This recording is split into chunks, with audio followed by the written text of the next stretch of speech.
Pretty sure my wife and I just conceived a child while listening to this episode. Nothing short of glorious. Now that is the kind of review I'm talking about, people. That is beautiful. What a review. And this review was left on something called Podbean, which I don't even know what that is. But whatever it is, now I am a fan. I also don't know this person's name. So whoever wrote that review, let me know. But man, I mean, DG Courtroom not only bringing glory in DFS, but also in the bedroom. That's fantastic. Really nothing further for me to add. Let's start the show.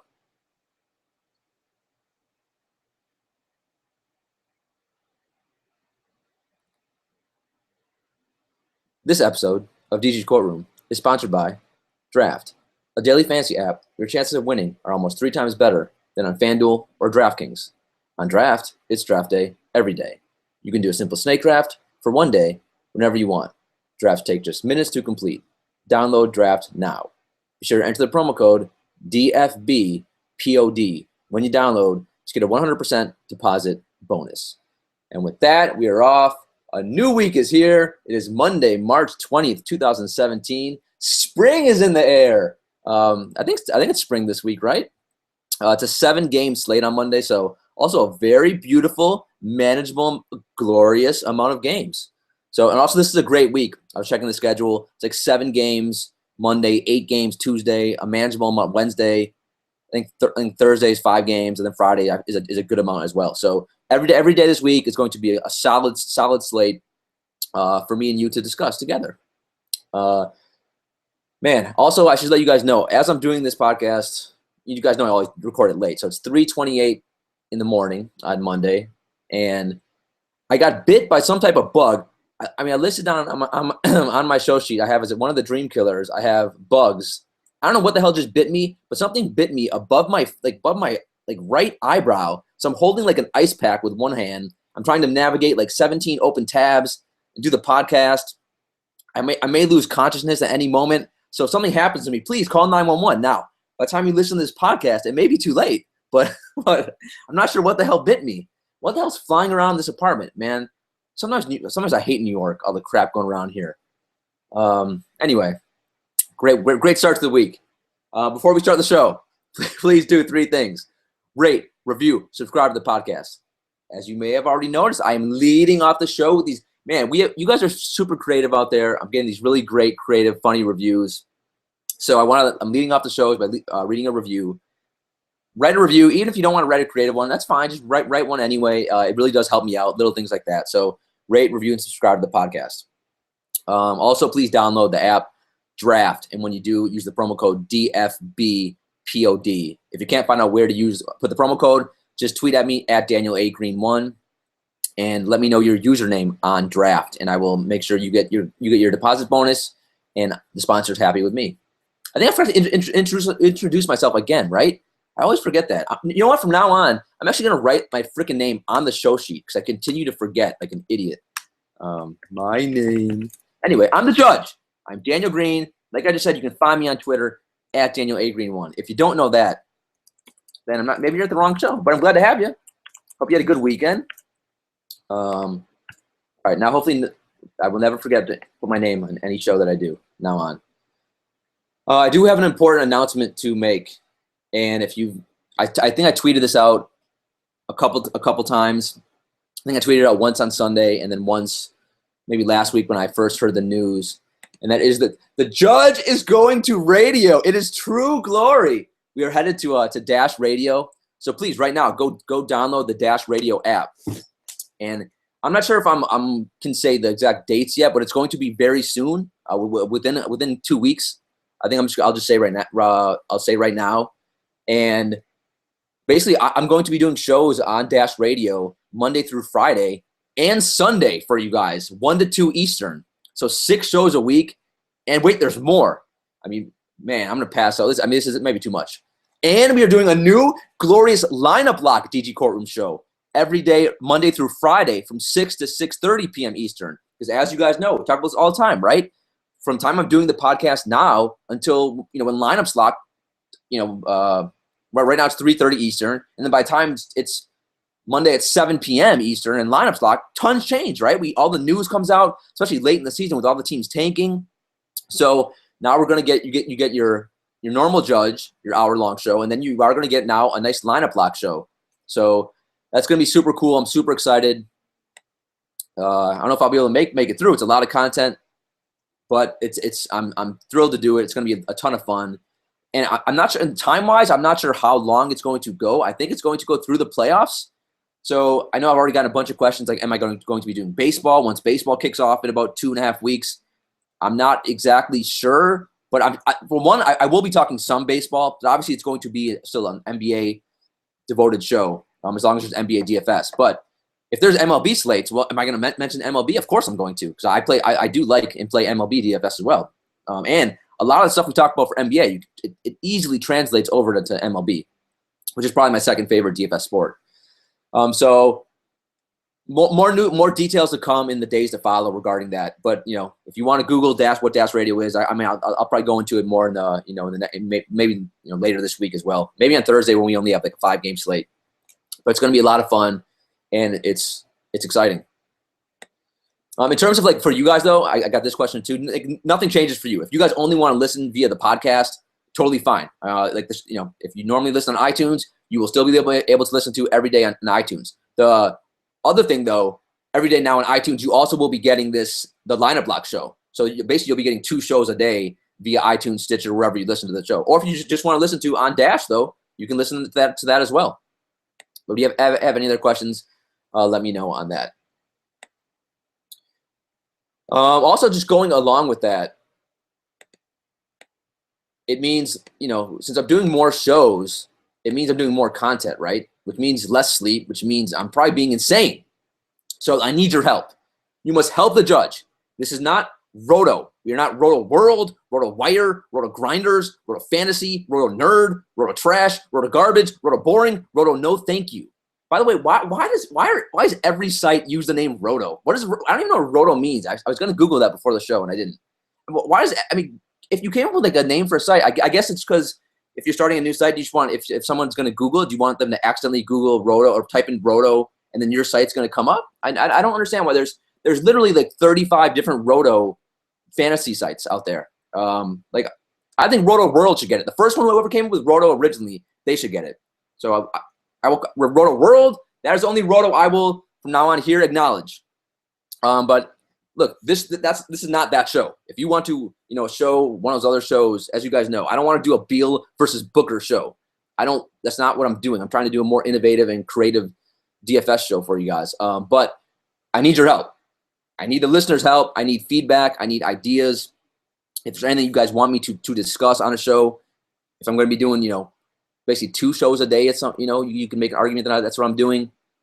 We're gonna have time to talk. So if there's things that you want me to discuss, let me know, because it's not always easy coming up with content. Also, if there's things I do that annoy you, let me know as well. The more feedback, the better. I've like some of the best listeners out there. You guys you've been super loyal. Some of them have been with me for like 3.5 years already since I've been kind of doing this.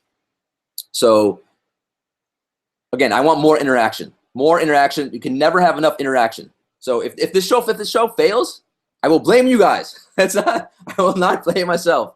I'm obviously just sitting here talking to a stupid computer screen. So the more questions I get, the more we can interact, the better it is for me. Otherwise, I think the show's just going to die if the interaction isn't there between us. So more interaction, the better. All right, enough of that. So for Chambers, as you guys may have, if you listened to the show last week, you guys know that this Thursday we are doing an NCAA style Judges Chambers bracket, head-to-head bracket style challenge. Now, if you want to be a part of this every day in Chambers, as you guys know, we run Chambers with some of the best people in all the DFS land competing on FanDuel, on DraftKings, on the lovely sponsored app Draft. But now we're doing a head-to-head style one because of the NCAA tournament. And if you want to participate, you have to follow 3 steps. And you only have one more day to do it, because starting on Tuesday morning, we are coming up with the brackets. So these are the 3 steps. Really easy. You have to follow at DG Courtroom on Twitter. Don't tweet at me. Don't tweet at Daniel A. Green 1 that you want to participate in the NCAA bracket Judges Chambers, which a lot of you have done. You have to follow. I made a special Twitter handle for this very contest. So follow at DG Courtroom on Twitter. I want you to tweet if you want to, what bracket you want to participate in. Do you want to play in FanDuel or DraftKings? And then tweet your username for either FanDuel or DraftKings. You have to do those 3 things if you want to participate. And then on, I guess, tomorrow's show, I'll talk about you're going to be sending $5. You're going to PayPal $5 to me, and then that's so I'll be in charge of the prize pool. And then once I create the brackets, the higher seed will just create a free head-to-head contest, and that's how we're going to go. And then end of every night, the winner will send me a screenshot of their glorious victory. It's going to be a lot of fun. I'm super excited to do it because, as you guys know, who've been playing DFS, head-to-head is a much different skill than tournaments. So we will see who the best head-to-head player out there is. In terms of the regular chambers that we run every glorious day. And by the way, some of you tweet at me every day, do we have chambers today? Of course, every day. When have we not had chambers? Answer me that. I'm waiting. I will wait for a response. We've had chambers. I think I missed one day, and I forgot why this year. Maybe I was at a work event, and I think I had a work event or something for a business trip. Other than that, every day there's chambers. So you don't have to tweet me. Are you going to open up chambers? Now I have lowered it recently on FanDuel from 3 to 2, just because the person who helps me with chambers is out of town, and as you guys know, time-wise, I'm already getting killed. I'm getting killed by bugs, and now I'm also getting killed by time, so sometimes it's hard to keep opening up chambers throughout the course of the day. If I'm stuck in a meeting, I can't tell my boss, hold on, sir. I know we're talking about the Privacy Protection Act, but I need to open up chambers for that's not going to fly over very well. So I do the best I can with getting people in. If you want a spot though, feel free to tweet at me. Again, a tweet's better than a DM. I get hundreds of DMs a day from people wanting to play in chambers. I just can't see them all before lineup block. It's impossible. Also, if you're sending me full lineups to review, it's almost impossible for me to be able to review an entire lineup, especially as we get closer to lineup block. But so if you tweet at me, it's a much higher likelihood I will see it before lineup block than a DM. But if you do want a spot in chambers, and if you've been listening to this show all year long and you haven't played in chambers yet, I will hunt you down with my gavel and find you. Like, what are you doing? This NBA playoffs start April 15th, so we have not even a month left of the regular season, and then the first couple rounds of the playoffs will be absolutely glorious. So we'll absolutely still have chambers then. But you need to get in. You need to get in chambers. Let's test your skills against the best. So we had two. Since there was no shows on Saturday and Sunday, I want to also acknowledge the winners on chambers for Saturday. Sadly, the ones who won on Friday will not be acknowledged because I guess I just didn't have time to write them down. But on chambers on FanDuel, the winners Saturday, WTBA, score of 281. Congrats. And Uncle_Tron, congrats. I think that's Uncle Tron's first win of the year, maybe his second. So congrats to both those guys. Both those guys have been very loyal listeners to the judge. So mad respect to you two. On Sunday, we had Jack and M. I think he goes by Big E on Twitter. Took it down with a 287, and Bounds B2323 scored a 317, the highest score of the night. So only had two chambers on Sunday, but the scores were pretty different between the winners and people who cashed in both of them. And Sunday, the games on Sunday were funky. There's only I think a 5-game slate maybe, and one was a blowout, and the other was Lakers-Cleveland. And FanDuel did a good job of actually pricing up all the Cavs against the crappy, horrendous Lakers. And so a lot of people faded LeBron, Kyrie, and Love because they were super expensive. But so you may have went to bed thinking you didn't have that great of a night.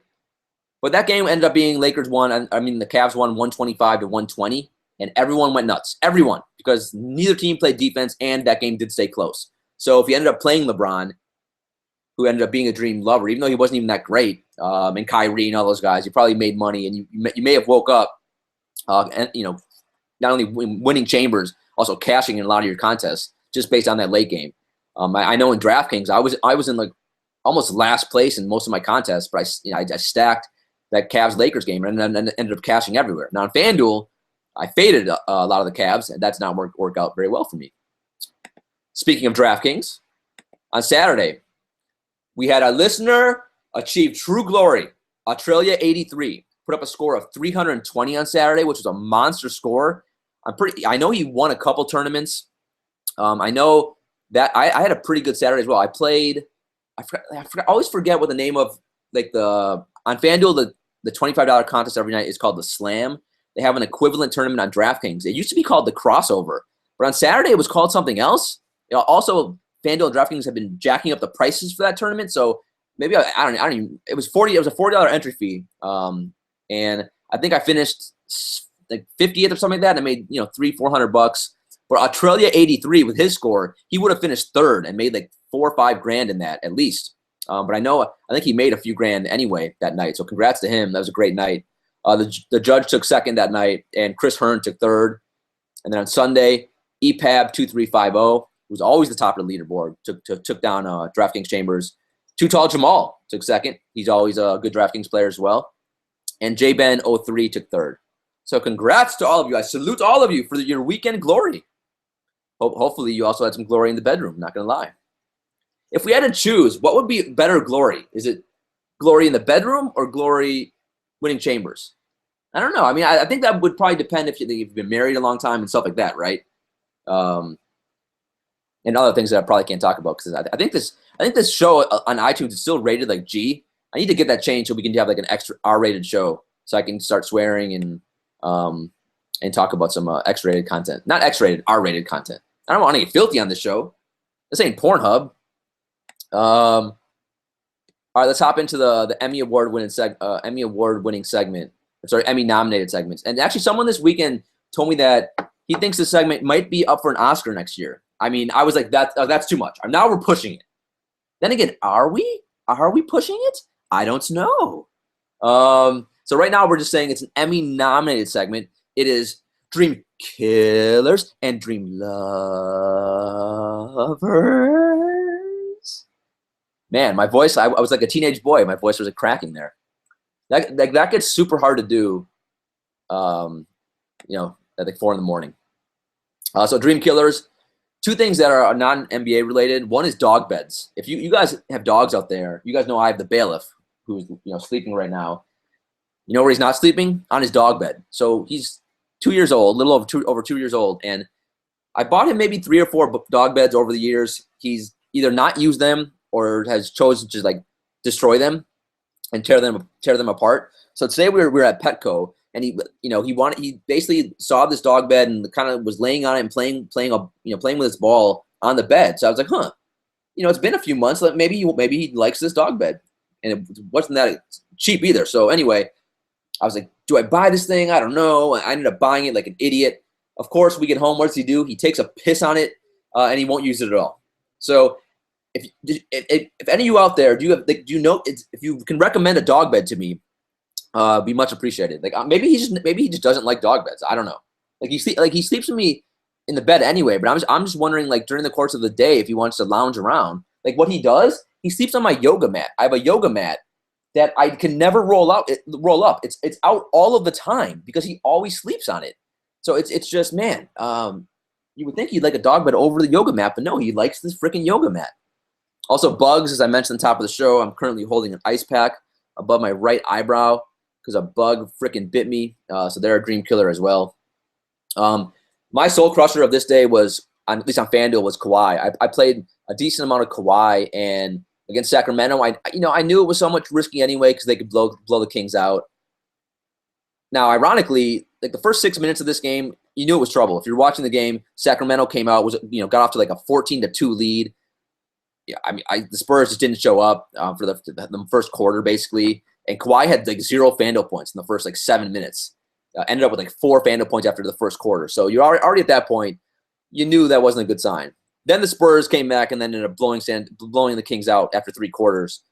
And Kawhi ended up with like 20 FanDuel points. So it was an utter disaster. Not to make matters worse, the other small forward who's been playing a little better lately is the enigmatic one, Paul George, who also put up a dud because the Pacers, their entire team were freaking soul crushers on this slate, dream killers. And so if you played Kawhi and Paul George trying to fade LeBron, it just didn't work out, especially on FanDuel when they jacked up LeBron's price to like $12K. So Kawhi and Paul George, soul crushers, dream killers, whatever you want to say. Also, a guy that I tried to use only in one lineup, but it was on DraftKings who just did not work. And that's because the entire Indiana team did a no-show against Toronto. That entire Indiana team, they are the most perplexing, what the hell is perplexing? Perplexing, confusing, enigmatic team I've watched all year. Some games they just don't show up. I mean, I basically just followed Paul George's lead because basically, there's been how many games this year has he decided he didn't want to play? At least a dozen. I'd probably say more than that. So Indiana did a complete no-show. So if you tried to play a guy like Miles Turner, which I did in one lineup, he's dirt cheap right now, especially on DraftKings. Just did not work out. Also, we took a chance on a flyer like CJ Miles. That didn't work out either. I mean, Jeff Teague actually had a relatively okay game. I mean, on DraftKings, his price is way down too right now. I have a dream killer, DeMarcus Cousins. It's just I keep waiting for him to have a breakout game for New Orleans, and it just doesn't happen. His price continues to drop, and it doesn't matter. I mean, he was – if you watch the game, he was good. He still can't stay out of freaking foul trouble. But it's just not. He doesn't do enough these days. So he's not even getting you like 40 FanDuel points. So even though his price is like around 9.4K or something like that, he still needs to get you like 45. He's not even doing that, and it's just super frustrating. And and the other problem with playing Cousins these days is center is always such a loaded position. So the problem is this: if you have lower price centers who can outscore DeMarcus Cousins. Just in general, you have guys like Nurkic who are a couple $1,000s cheaper who are basically outscoring Cousins on a nightly basis right now. So it just makes Cousins almost an impossible guy to be rostering, especially in cash games. You can't even fathom it right now. But even in tournaments, I don't know what the upside is. Is he going to have a monster game? Yeah, I think he will. But it's just super frustrating now because center is so loaded. So to play Cousins over a guy even like Towns. Towns is like $1,000 more, but Towns is just better right now. Towns has more usage. Towns is more involved, for the Wolves. So it's weird too because you would think. I mean, all New Orleans has is AD and Cousins. So you would think his usage wouldn't slip as much as it is. But right now, dream killer, soul crusher, and it's just I keep waiting. The price is going to continue to drop. That's the one good thing. So I'll be interested to see what his price is on the next slate. It's going to be like probably under 9K. Also Sleepy Dang. I'm so tired of playing Gorgie Dang. It's just he was at like 25, 26 FanDuel points like at halftime, it seemed like. And then he just didn't do anything else the rest of the game. And the problem is you have guys like Shabazz Muhammad coming in, playing well, and then Dang gets benched and doesn't play. Now, Dang was starting out the game guarding Cousins, and I thought they were going to use him, for defensive purposes so he could play a ton of minutes. And he's so cheap too now. Another guy, it's just just painful to watch. I mean, he still did okay given his price, but he was on pace for a monster game. It just didn't happen. Josh Richardson, how many times can we fall for this mother effing guy? It's just not going to happen. And the main difference between this year and last year, if you watch him play last year, he was a legitimate excellent shooter. I don't know why this year he can't shoot the ball.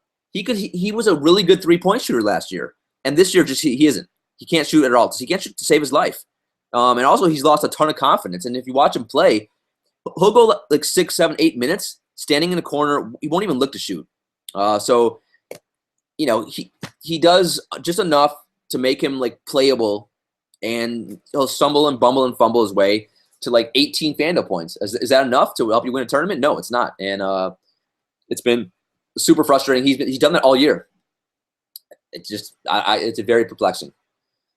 I also have Jordan Crawford as a dream killer. If you played him, he's a dream lover. The problem I have him as a dream killer because I use Tim Frazier. And Tim Frazier got the start for the Pelicans, and he played well. He had like 8 assists. The problem is he only got like 23 minutes because Jordan stupid Crawford, who's in the D League like a week ago, came in and couldn't miss. He's the opposite of Josh Richardson. He just could not miss the entire second half. So therefore, Tim Frazier couldn't get back in the game. So Tim Frazier ended up, I think, around 18 FanDuel points. I mean, he probably would have got close to like 25 if he could have got 30 minutes. Dream lovers. How about my Wisconsin Badgers? Yes, taking down Villanova.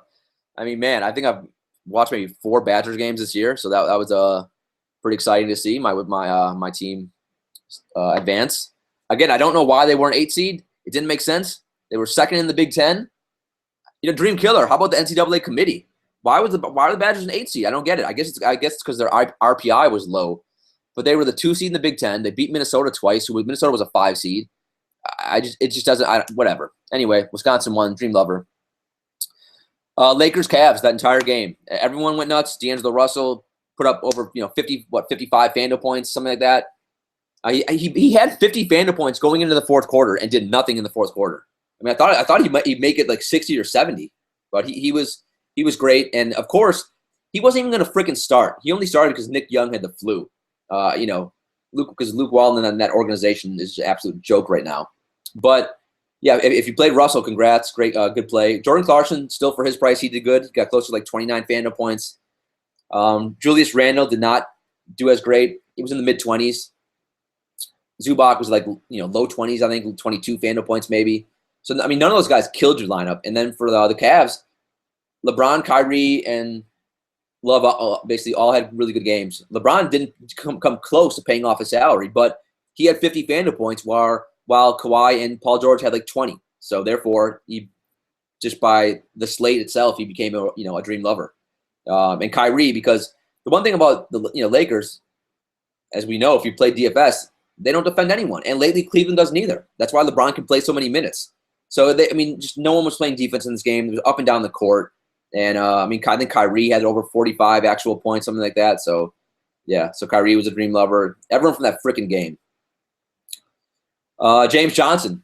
Wow. If you played him, congrats. I think he had like 47 FanDuel points.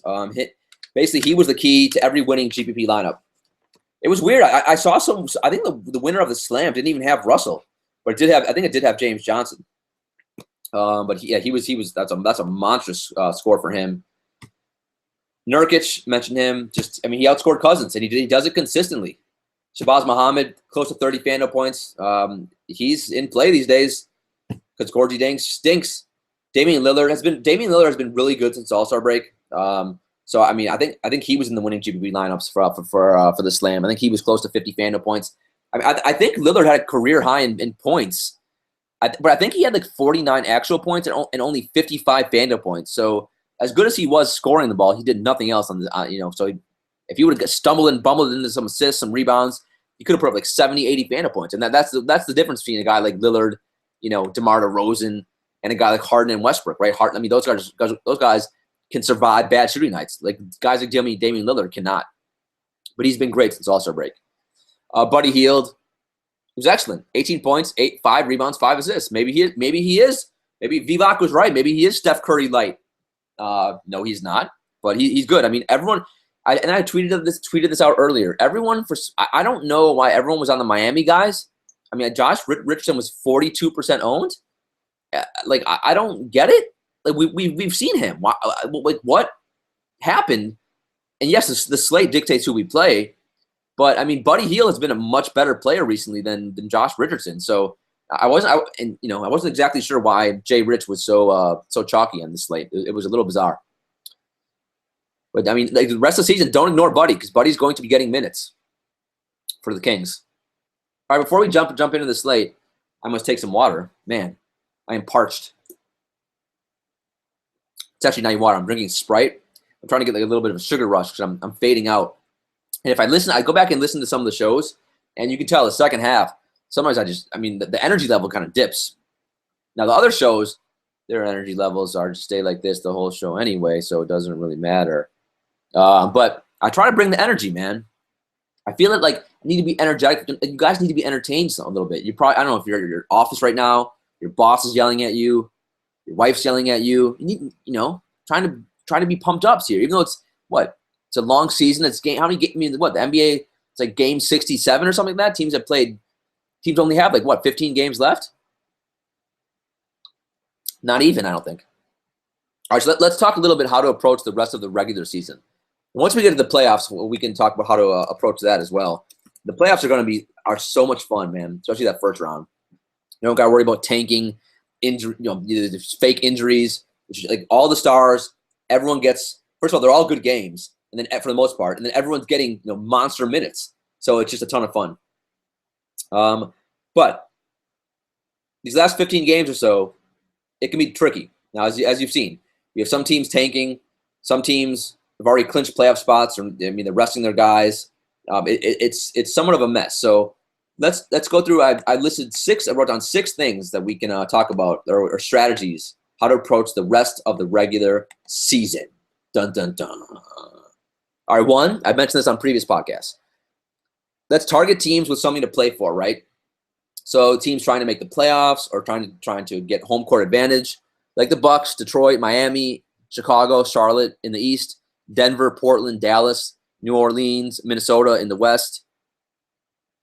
That's number 1. Number 2, let's avoid lottery teams or tanking teams like the Lakers, Philly, Orlando, Phoenix, Sacramento, and probably after this week, the Knicks and Charlotte will be added to that list as well.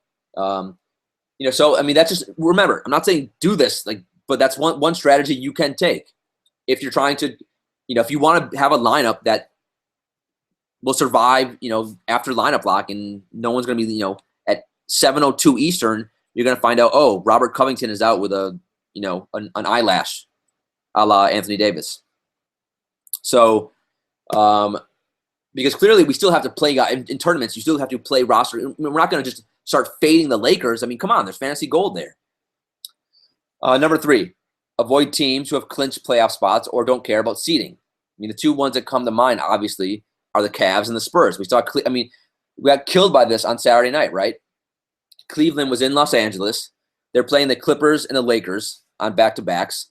Now, to me, what was weird about this is they rested LeBron, Kyrie, and Kevin Love. First of all, we didn't find out until after lineup lock, which sucked. But also the Cavs were playing the Clippers on Saturday night, right? So you would have thought if they were going to rest the 2 on a back-to-back, not to mention the Clippers game was on national TV. It's on ABC. So you would have thought if they were going to rest their big 3, they would have rested them against the crappy, disgusting Lakers, who they probably still could have beat even without LeBron, Kyrie, and Kevin Love. Also, I don't understand why do they have to rest all 3? Why can't you rest maybe LeBron on Saturday night and play Kyrie and Love, and then rest, Love and Kyrie on Sunday and play LeBron? That way the Cavs, because the Cavs are still, I mean, they don't have the number 1 seed in the East clinched. I think they have a 2-game lead. So in home court, and they can say home court advantage doesn't matter to them, but I mean, if something happens, I mean, they really want a 7th game in Boston or in Washington. It's just bizarre. So I mean, it totally caught me off guard. I think I've had 100% exposure to LeBron on FanDuel, and I got completely screwed over. I thought about them resting their guys, but I thought if they did it, they're going to do it against the Lakers. And it just didn't happen. They ended up resting them Saturday, and it just killed me. And so clearly, got teams like the Cavs, the Spurs, probably even the Warriors. I mean, they don't care about the playoff seeding. I think you have other teams that probably do. The teams that would want the number 1 seed or the number 4 seed. Because obviously, if you're still going for home court advantage, that does matter to some teams. Obviously, not all.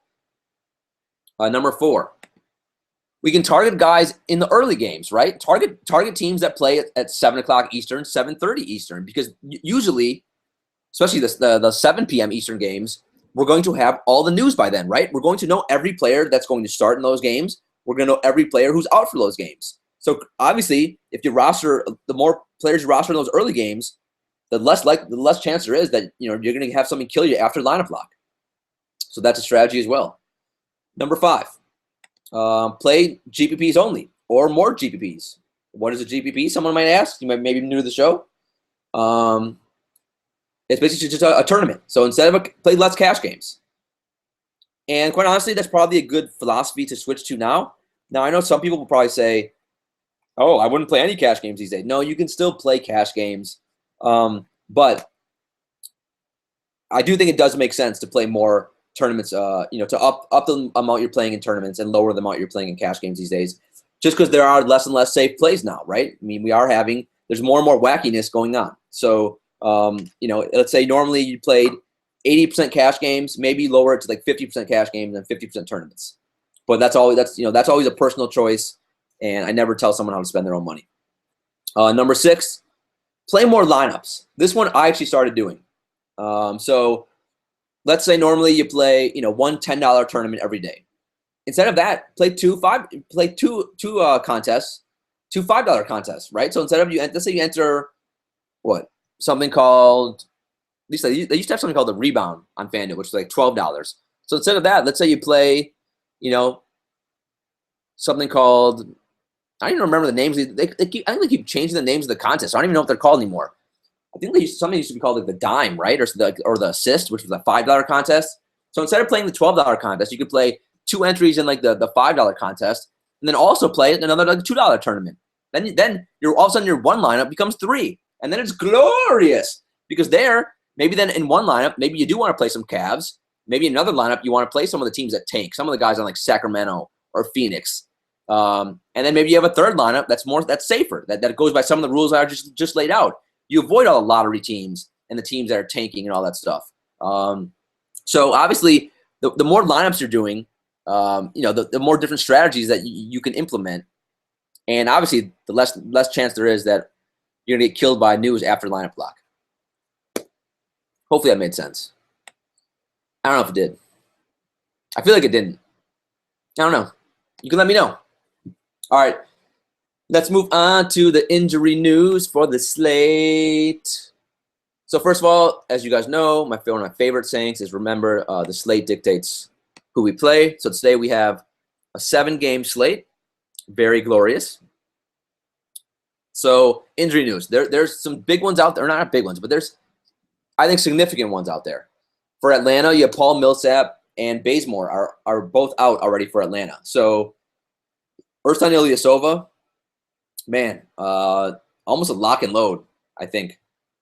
Tim Hardaway Jr., I saw on some of the sites that some of the early projections for Monday, and they all have Ersan Ilyasova and Tim Hardaway Jr. really high up. Also, one of the Prince brothers, Tayshaun Terrion, one of the Princes is probably in play. Even Dwight Howard and Dennis Schroeder. I mean, a lot of those guys for Atlanta are going to be somewhat intriguing on this slate. Who else did Atlanta even play? Well, they play Charlotte, and it's a 203 over-under. And it's one of the ugliest over-unders, so you need to go crazy in that game. But there's going to be some nice cheap value. For Utah, Derek Favors, God forbid, he could end up playing a game this year. Bone Bruise, Rodney Hood, same thing with Rodney Hood. I mean, those two guys, wow, just trolls, just DFS trolls. So those two guys are both questionable, along with Shelvin Mack. If they're out, the Ingles man, he always stumbles and bumbles and fumbles his way to like 20, 25 FanDuel points. It's never exciting, but he gets there. And, Joe Johnson's probably in play too a little bit. God forbid Gordon Hayward could have a big game. It just doesn't happen. Okafor is dealing with right knee soreness for Philly. If he's out, Holmes has been pretty tremendous. Sarge is one of the safest plays you can have these days. And Covington should be in play too. Isaiah Thomas is the big one. Dealing with that right knee bone bruise. He was out. He's questionable. And he sat out, I think it was, Friday or Saturday. I think a lot of us tried to play Rozier or Jaylen Brown. Those two guys both put up absolute duds, especially Jaylen Brown. Marcus Smart does get like a 5% usage bump without Isaiah. The whole team gets a usage bump because Isaiah has like a 34% usage rate. So, but unfortunately, a lot of the value guys didn't work out. But guys like Avery Bradley, Marcus Smart, Jay Crowder, Al Horford, those guys are going to be fine. And if you still want to take a shot with a guy like Rozier or Jaylen Brown, you can do it, but probably tournaments only. Denver's been banged up, seems like, for years, right? Wilson Chandler and Gallo both dealing with both questionable still. So Hernan Gomez is going to be in play. Jameer Nelson won me a lot of money on Saturday night. He'll be in play. Murray, all the guys from Denver. Obviously, Jokic. And there's no Denver may be – they're definitely a top 5 team of mine to watch. They might be my favorite team to watch. Didn't even mention Will Barton, Gary Harris, all the Denver guys. The pace is so beautifully fast. You can play everyone. All right, let's take a little trip to Vegas, shall we? Let's go to Vegas. Ooh. And by the way, if we go to Vegas, I don't you want to play craps, slot machines? Not sure what you want to play. Me, I will be playing blackjack. Then again, maybe slots. We play slots today? Let's do slots. Yeah, I never was a big fan of slot machines. The one time I've been to Vegas a few times in my life. I only went with a girl I was dating once, and she literally. So I was playing blackjack a ton, a little bit of poker, and she must have sat by a slot machine for like 3 hours, and I was just like mesmerized. I was like, that's a dream killer. What are you like? What are you doing with a slot machine? But I mean, she liked it. I don't know. I don't get it. All right, so computer wants to freeze on me. It's not a good sign. All right, hold on 1 second here. Vegas is crowded today, man. All right, so we're still waiting on Wizards Celtics because obviously there's no line because we're waiting on Isaiah Thomas news. That's a big one. And then Denver Houston because all the Denver guys were waiting as well. So there's no lines on those two games. Now Denver Houston is going to have a monster number. The number could be like 240. If it had a 240 over under, would not surprise me one bit. So I mean, everyone in that game is going to be fantasy gold. Washington, Boston. That over-under is probably going to be around like 211, something like that. Maybe maybe a little bit lower than that. I'm not exactly sure. But that's a fine game to attack as well. You have Golden State, OKC. Golden State's only a 2-point favorite. So now you have Golden State or Durant going back to OKC, but Durant, he's traveling, I guess, but he's not obviously not playing. So this game should be close. And that's a very delicious over-under. So clearly Westbrook, obviously, and do we dare play like Edward Scissorhands from Steven Adams for OKC? And for the Warriors, maybe Steph Steph he has been playing better lately. So I mean, guys like the Warriors, Steph, Clay, Draymond, clearly in play on this slate. The Knicks at Clippers. Clippers favored by 11, 215 over under. Yeah, I mean, I'm not a huge fan of that game. Maybe tournaments. For tournaments, maybe, but I don't know. Over-under's fine. I don't know if the Knicks can keep that close. Philly, Orlando, 211 over-under. Surprised that over-under is as high as it is. Orlando plays at a disgusting pace, and Philly is run by TJ frickin' McConnell and Sergio Rodriguez. So how quick can they play? They're two slow white dudes. That over-under seems too high. Atlanta, Charlotte, 203 over-under, another disgusting number. And then you have something, just please be seated because this is sickening. This is horrifying. You have Utah at Indiana, a 192 over-under. Indiana coming on a back-to-back. I mean, oh my God. That is, yeah, I'm not even sure what the hell to make of that. So, woo. I mean, man.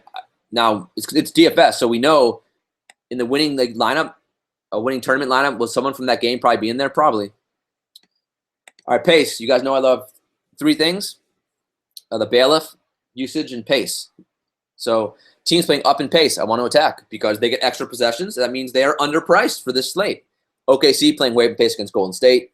Denver, which is surprising. I mean, Denver's playing up in pace against Houston, and Denver already plays at one of the fastest paces in the league.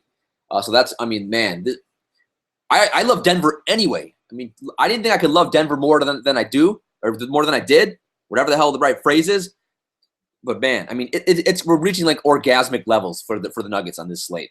That game. I mean, obviously everyone's going to be on that game, so a nice contrarian method in tournaments is fade that game. Hope Houston blows out the Nuggets, which is possible given Denver's given the way they're injured right now. And then you play a lot of the Warriors guys or something like that. But that's a risky move. Orlando playing up in pace a little bit against Philly. Man, ugh.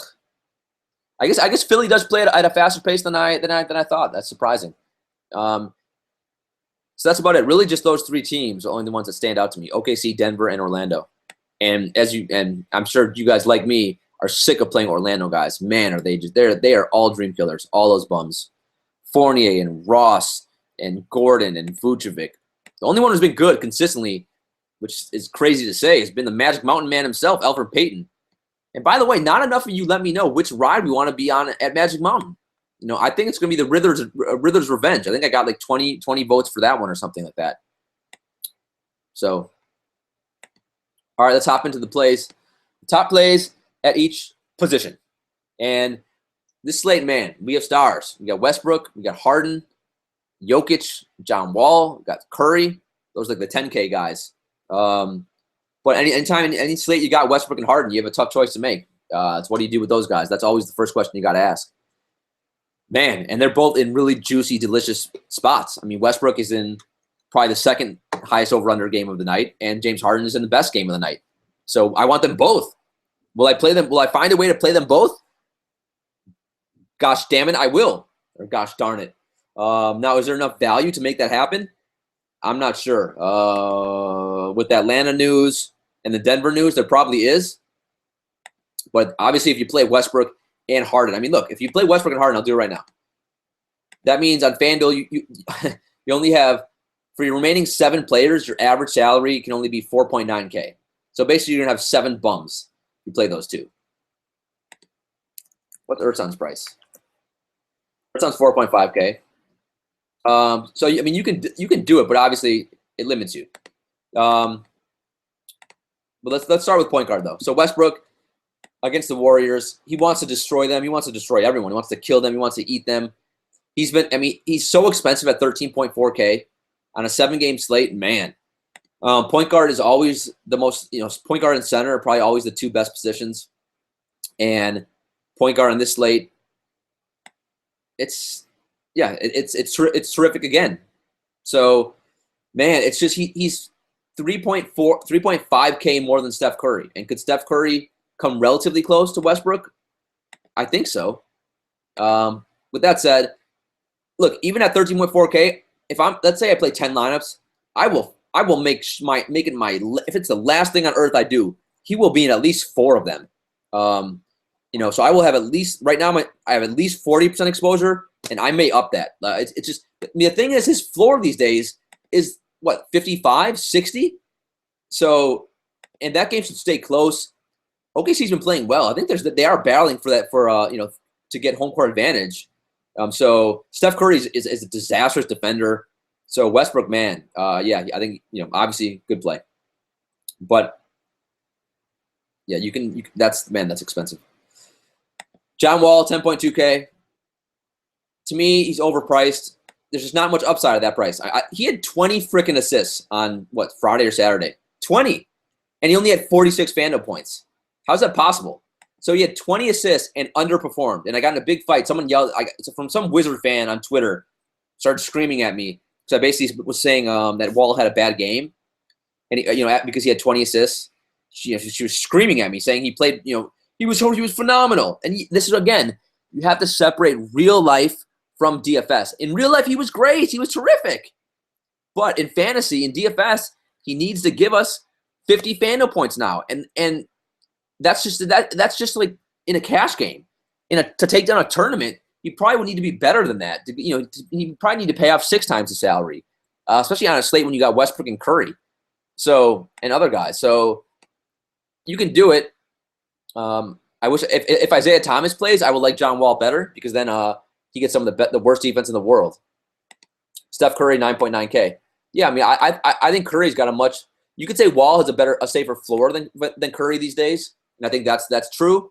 But I still think Steph has higher upside. If Steph's making his threes, he can put together a 50, 60, 70 point FanDuel point night. Now, he hasn't really done it this year, but if you've been watching Golden State play without Durant, he's jacking up shots left and right. He'll take 25 shots. If this game stays close, he will take 25 shots, and so the upside's there. Chris Paul. So the one good thing is the price has come down to 8.4K. That's glorious. That's beautiful. I love it. He's been bad though. I can't sugarcoat it. He stinks. He doesn't stink in real life. Again, in fantasy though. But now he's reaching a price against the Knicks. Even if they blow out the Knicks, shouldn't he bumble and stumble his way to 40 FanDuel points? Yes, he should. At that price, I'm fine with it for all freaking formats. And if that can stay close, and the Clippers are battling for home court advantage. So if that game can somehow stay close, he can put up a really big line. And again, I'd like to correlate my Chris Pauls and team him up with a DeAndre Jordan or something like that. Kemba Walker, 8K. So Kemba gets Atlanta. One of my favorite things in life, after the bailiff, after usage, after pace, is attacking Dennis Schroeder defense. It's just so easy to do. And now Kemba Walker does it. Kemba's been really good since All-Star break. Now, he did kill me the last 2 games have not been good for him. He cost me a lot of money on, I think it was Friday night. Maybe it was Saturday. I don't remember what day it was. Remember the last game they played. But not so can't do it for cash games right now. Also, I think Charlotte is on the verge of tanking. As soon as they get knocked out of the play, officially out of playoff contention, I wouldn't be surprised if he starts resting. But they're still trying to win games. He gets Dennis Schroeder. Great tournament plan, and he'll be low owned. He'll be overlooked on this slate. Elfrid Payton, 7.3K. You know what I should have put down as a dream killer? My Heat, because it's starting to be, it's like 50 degrees in New York now, so the weather has gotten a lot better. I don't know why I don't control the heat in my apartment, and the heat's on. My air conditioning is not working, and I'm like boiling here, man, like sweating bullets. I'm like buck naked doing the podcast. I'm kidding. I'm not buck naked. Relax. Jeez, I have boxers on. Elfrid Payton, man, he has been like the one consistent Orlando guy. He's 7.3K. I think the price is fair, and the best part about Payton is he's not a one-trick pony. So if he's going to leave Magic Mountain and he's not a one-trick pony, yeah, give me some Payton. Give me some Elfrid exposure. On Philly, he should be able to dance circles around TJ McConnell. So now obviously I still don't play Payton in cash, but that price is fair. I think he's a fine tournament player. He will go under-owned on this slate. No one likes to play Elfrid Payton, but he's won people a lot of money this year. He's been in the winning tournament lineup numerous times this year. Could it happen again? Yeah, it could. Dennis Schroeder, 7.2K. I don't know, man. It's hard for me on this slate to play a lot of Dennis Schroeder. So you can do it. I just don't love that play. Jeff Teague. So Indiana gets Utah. This game is just so disgusting in every possible imaginable way. So not really the right – and he's been trending down anyway. Not really the right day to play those guys, unless you just want to play Indiana guys for the low ownership. Derrick Rose. Do I want to go to prison on a Monday? No. Also, he's been bumbling, stumbling, and fumbling his way to around 25 to 30 FanDuel points, but he's had no upside. Zero. He gets because he doesn't pass the ball. He thinks it's 2012, and every game will have like one or two glimpses. Will have like a really athletic move, but he will ultimately disappoint you on the court and in real life. George Hill, whatever. You know what? For the rest of this show, I'm not even going to mention this game. If you want to play Utah or Indiana guys, do it at your own peril on the slate. I do think guys like Ingles are fine to do. Joe Johnson. And for tournaments, obviously, and everyone's always in play, so it's fine. But when the thing is this, so Utah, Indiana, right? It's over under what 190, and then you have Houston against Denver with a 240. That's 50 freaking points. The difference between those two games and over under. I mean, how many extra possessions are going to be in that Denver game? A lot. Jameer Nelson. Everyone forgot about Jameer Nelson. I guess I should have mentioned this. That's how you know it's late. Obviously, Denver, Houston, it's a home and home, right? So these two teams just played each other, and it was fantasy gold. It lived up to its 240 billing. I don't remember the exact score. It was close. Actually, the over-under may have been a little bit lower than expected, but still, the game was great. A lot of guys went nuts, and if Will Barton would have hit like a 3-foot floater with like 5 seconds to go, would have went to overtime, and we all would have been rolling in money. But Jameer Nelson in that game was fantastic.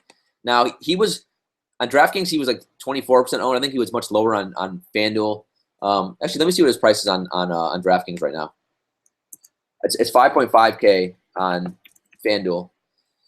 On DraftKings, it's 5.5K as well. So they upped it a lot. It was way too cheap on DraftKings on Saturday. And I mean, like a lot of people get scared of Patrick Beverley defense, and yes, he's a very good defender. I will not argue that. But when you have a game with like 1,000 possessions and a game with a 240 over/under, what's Beverley going to do? So, I mean, is he going to completely shut a guy down where he's not going to let Jameer Nelson touch the ball? No, just by playing, it's not going to happen. And Jameer Nelson's still playing like 35 minutes a night. So just by being on the court in that fast pace of a game, he's going to find a way to. I thought he'd get around 25 to 30, but I didn't think he'd get 40 FanDuel points. But still, Jameer Nelson was a super safe play to me on Saturday. I like him again on this slate.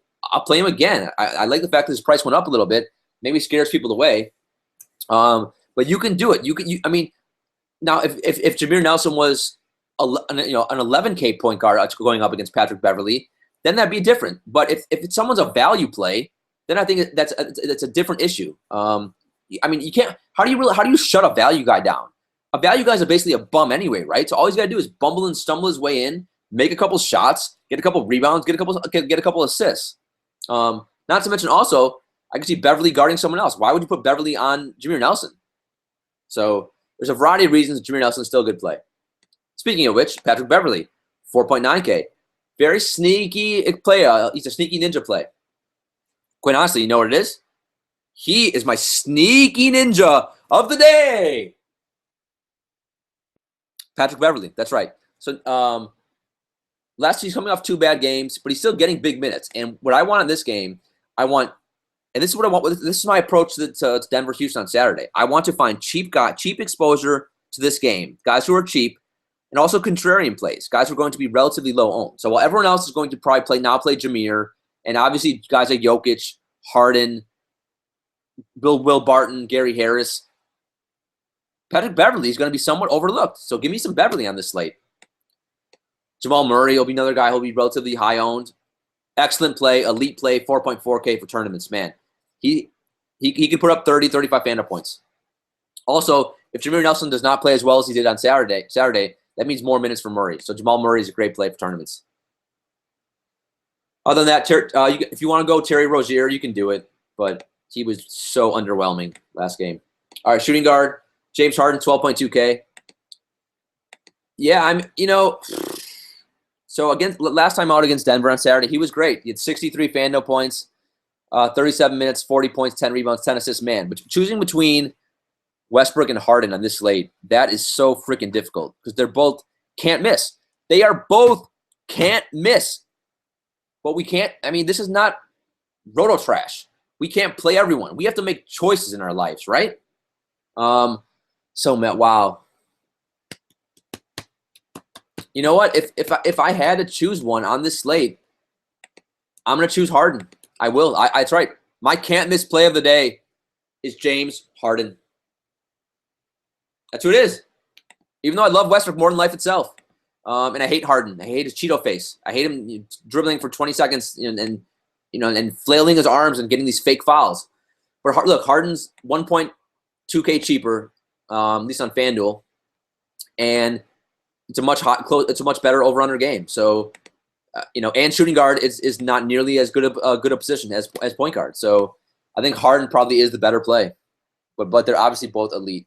Bradley Beal, 8.1K, not the best matchup for him because he's going to get Avery Bradley defense, and he's now that he's so expensive, he's got to do a lot to really pay off that salary. So not a huge fan of him on this slate. Batum, whatever. I do like the fact that Tim Hardaway Jr. defense, that intrigues me a little bit. He's an intriguing tournament play, I guess, but normally most of the year he's only been a cash game guy. Normally the ceiling's not great with him. Klay Thompson, he'll get Oladipo defense, but still I think stacking that Golden State OKC game's fine, and he's a good tournament play and probably pretty safe for cash too. But Oladipo is a really good defender. Avery Bradley, if Isaiah Thomas is out, he's 6.3K. It's not cheap. So you know what? He has not been he was not great against Philly without Isaiah. Only put up not 20 FanDuel points. But if Isaiah's out, I still think Avery Bradley is a pretty safe play. So at that price, Marcus Smart is also 6.3K. So I think Bradley's probably the safer of the two out of those two guys. So give me Bradley. But you know what? Marcus Smart's a shooting guard too. You can do the judges special. You can play them both. Marcus Smart was better against Philly. He had 28 FanDuel points. Both those guys could have big games. That Washington-Boston game, could stay close. Those two teams also hate each other. So that's also a fun game to stack. So I think that's a sneaky move is playing Bradley and Smart. No one else will do it. That's a little crazy. Not Oladipo. I just don't do it, man. There's just so many guys I like better. So he's okay, but there's no ceiling. And Gary Harris, 6K. I don't know. He's just he frustrates me so much. You can play him if you want. He'll get a lot of minutes. This game is obviously a great game to stack. He will stand in a corner a lot, and then once a month he will decide he wants to be aggressive, and then he will shoot a lot. The problem is I don't know when that's going to be. Will Barton. Everyone wanted to play Will Barton on Saturday. he was like 6.6K on FanDuel. He was really expensive. So now he's got under 5. He's 5.8K, a much fairer price. I like it, the fact he's coming off of a bad game. He's still an elite tournament play at that price. Tim Hardaway Jr., a nice pivot off of these Denver guys, off that Denver-Houston game. Could Hardaway Jr. put up 40 FanDuel points? Yeah, he could. Remember, Cephalosha's out. Not Cephalosha. Bazemore's out, and Millsap's out. So Tim Hardaway Jr., relatively safe and has upside. Nice play. Lou Williams, it's fine. It's a nice contrarian way to get exposure to that Houston Denver game. So I don't mind that. Evan Fournier, I mean, wow. So he against Phoenix, he had 32 FanDuel points, and that's what, 6 times his salary. His price never goes up. It's always 5.4K. As long as he's 5.4K, he's in play. You know, I know we don't like playing him, but he's going to be overlooked on this slate. He'll be under-owned, and he's safe. He's like the floor is like 20 FanDuel points, so I don't hate it. The one concern I do have is Orlando is going to start tanking soon. They're basically getting like them. They're almost close to Philly in terms of number of wins. So that worries me a little bit. But so I probably wouldn't do it for, even though he's more of a cash game player, maybe tournaments only. Other than that, under 5K, JJ Redick is too cheap, 4.3K. If you play Chris Paul, play Redick. That's about it. Our small forward, Paul George, 8.1K. Small forward is not that great. So you have Paul George against Utah, and I'm not talking about that game anymore. Gordon Hayward against Paul George. I'm not talking about that game anymore. I refuse. Although one of those guys, you know what? F both those guys. Give me Covington, 7.2K. Even in a crappy game against Orlando. At least Covington has some upside, right? I mean, Paul George, I don't know what the hell that guy's doing. And then Gordon Hayward, it's just, I'm pretty sure I was like 17 years old last time he had a 50 FanDuel point night. The only good thing I've seen him do in the last month was defend Blake Griffin. So where else can we go for small forward? Carmelo against the Clippers. He's playing against his best friend Chris Paul. Maybe, you know, I think Carmelo literally only has about a week left to play, and then they're going to shut him down. So I think he is going to, you know, if you watch the Knicks play, he's still gunning the ball. Him and Derrick Rose, they both think it's 2012. So I do like Melo in tournaments because he knows he only has like, what, 2, 3, 4 more games, and then the Knicks are probably going to say, Carmelo, you have knee issues and you're done. So I don't mind that for tournaments. I really don't. I do like the Covington play for all formats. Jay Crowder, if Isaiah's out, super safe play, just really safe with upside. Ariza, yeah, nice cheap way to find exposure to that Denver-Houston game. Don't mind that. I also don't mind. I like teaming him up with James Harden. Iguodala has been somewhat sneaky lately. It's been weird. He's been close to 30 FanDuel points last two nights. Of course, it comes right after the podcast when I said I never play him. I may have to change that on freaking Monday because small forward I do not love, and they're without Durant, he is seeing an increased workload. So yeah, I don't mind him at that price. He's fair. Under 5K, I don't mind Ingles. I think it's the only Utah guy that I don't mind playing. It's just safe. It's, you know, is it enough to win a tournament? That's the question you have to ask yourself, and that I don't know. I'm not sure if playing the Ingle Mania, him giving me 25 FanDuel points, is that enough? I don't know. I mean, it is, what, 6 times the salary. Terrence Ross, I mean, he's been so disgustingly bad. He's down to 3.8K. I will play him in one lineup until the day I die. That's right. Cephalosha, CJ Miles. I mean, you got some really cheap guys at small forward if you want. All right, power forward. Jokic, 10.5K. I have not been playing Jokic a lot lately. And the problem is he's too expensive. So even though the games he's been good lately, he's had a couple 50 games, 50 FanDuel point nights in the last couple weeks. But that's about it. Other than that, he's been in like the 30s and 40s, and that's not enough.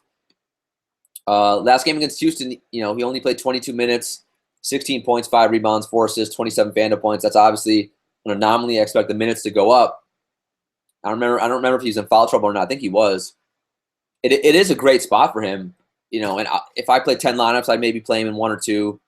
But like I'm a fan of the cheaper guys in this game, and obviously James Harden, than Jokic. It's just he's so expensive, and it limits what I can do the rest of my lineup. And especially on this slate, when I love Westbrook, I love Harden.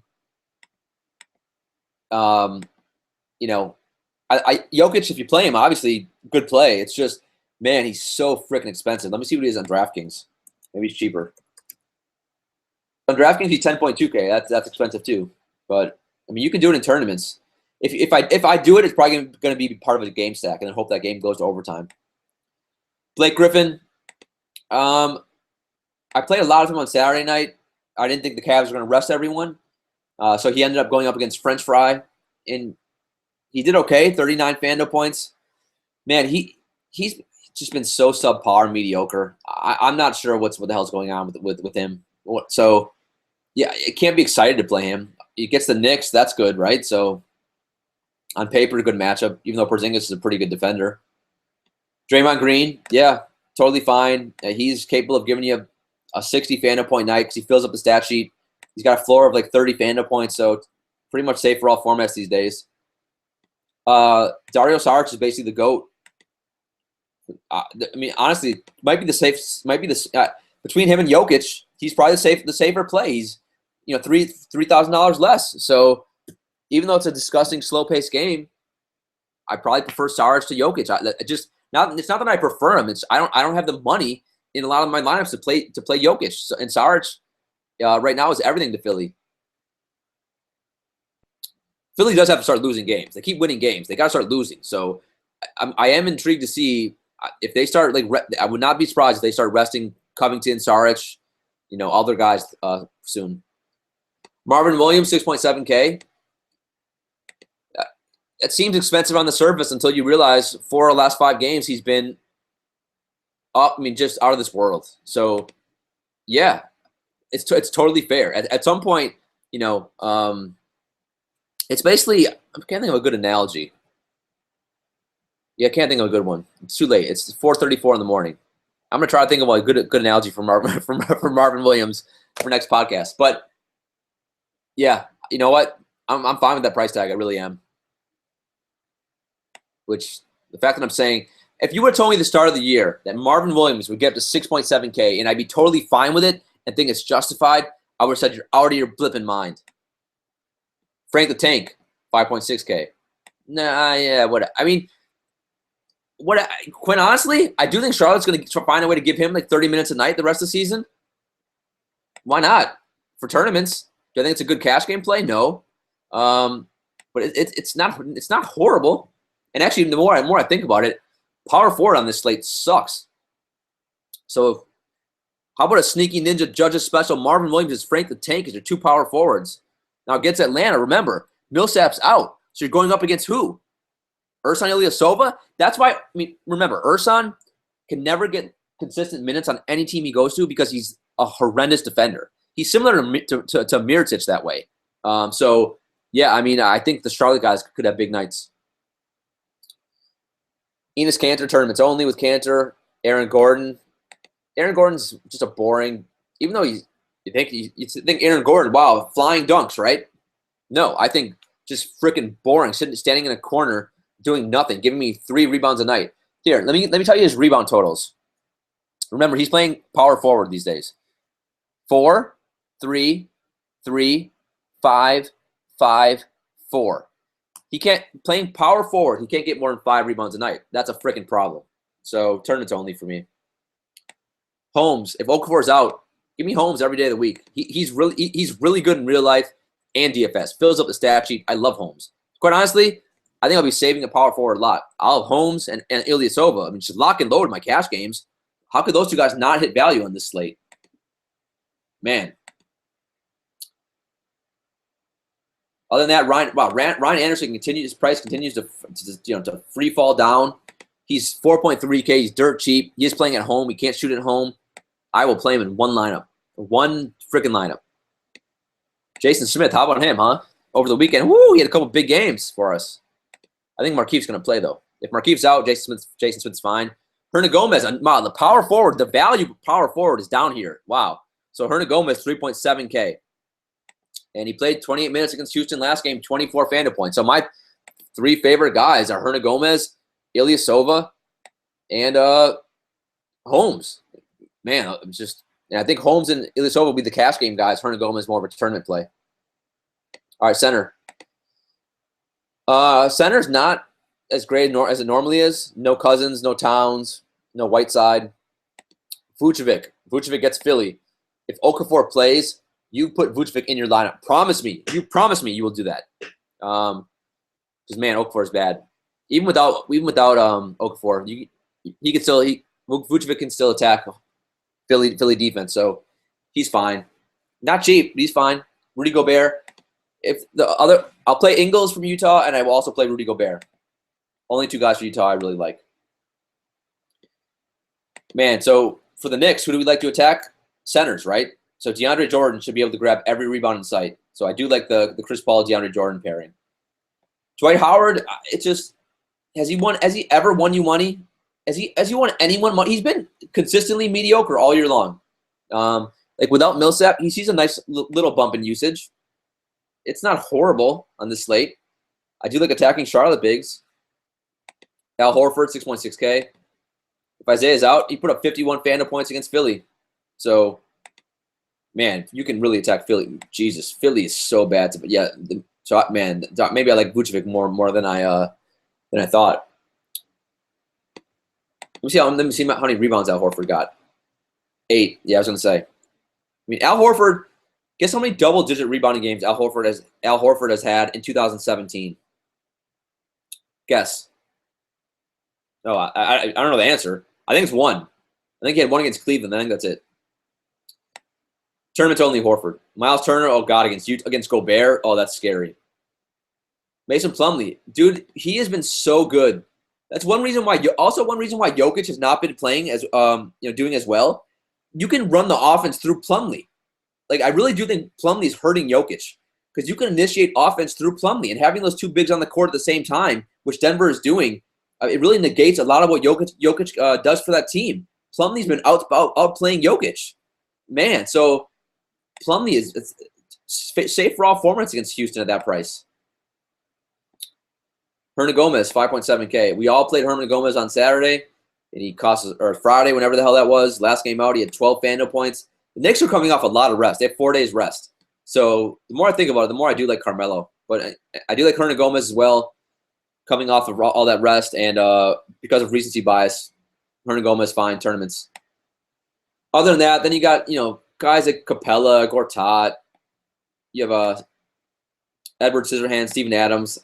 Steven Adams got 35 minutes last game and had 40 FanDuel points. Go figure. The one freaking time. I don't even think that game was on the main slate. I don't think. So I've been playing him every night. Of course, I didn't get a chance to play him that night. So he's too cheap. So play Steve. If you play multiple lineups, play 1 with Steven Adams. You got Zeller, Zaza. I played Zaza for the first time all year on Saturday. It went about as expected. He stinks. Although I only had I think 4K left, so I on DraftKings and at center, I think I had to. It was either him or Robin Lopez. But he played 12 minutes. 12 minutes. And that's what he does. He basically plays a little bit in the first quarter, a little bit in the third quarter, and that's about it. I knew that going into it. Sometimes that happens, right? Sometimes you're building a roster, and then you have 1 spot left, and you only have 4K, and then you hope and pray that Zaza can stumble and bumble and fumble his way to 20, a couple of rebounds, a couple of blocks, and give you 20 FanDuel points, 20 DraftKings points. But on a 7-game slate like this, do I need to play Zaza? No, I do not. And that's it. We made it. Man, I am beat. Woo, I don't know how I'm going to do Dash, guys. Man, I'm going to need your help. Remember, interaction, tweet at me, comments, feedback. The more the merrier. Because, man, I don't know how I'm going to do all these shows going forward. But really fun slate on Monday. It's going to be fun to watch. You've made it to a new week, so congrats to that, I think. That's it. That's the show. Any questions, tweet at me at DanielAGreen1. Otherwise, for the bailiff, for me, the judge, court is adjourned.